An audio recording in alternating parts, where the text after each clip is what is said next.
And tariffs are inflationary. So if you think about selling cars, if I've got a set price, I'm buying it at X, and the tariff is 20%, now I'm buying that car. When I import it, it's 1.2X. And that 0.2 is either going to be eaten by the dealership or by the consumer, or split. So with the belief that tariffs would be inflationary, now the belief that the Fed would be cutting rates went away. The belief that that was really good for the US and bad for foreign markets meant that US stocks did well and foreign stocks did poorly, and the dollar strengthened. Now, that was November and December. And then from January really through the Rose Garden, maybe a little bit afterwards, that's when everything reversed.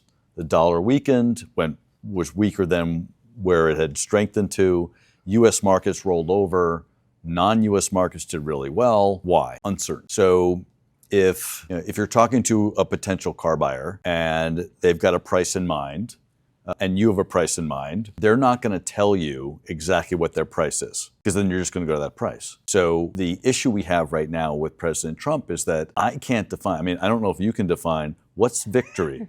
No, I'm saying. I'm with you. It's hard to know. He wrote Art of the Deal, and if he wants to buy your car for $20,000 and he offers you 14, he's not going to say, but I'll go to 20. So right now the market's grappling with how much would the tariffs be? How long would they be there for? Who would it impact? When would there be deals? So I'm sure you all watched what happened back in the Rose Garden, where the markets dropped almost 10% in a day, which is pretty historic drop, and yields moved all around. People were scared and were reacting to that. It was because I couldn't define for you, the market couldn't define, when would this end? Would there be agreements? And part of that was also because we all kind of consensus thought that it'd be 10% tariffs across the board, and maybe a little bit more for China. We did not anticipate 10 to 70% on 70 countries at once, and then 100+% more on top of the 25% tariffs that were on China already.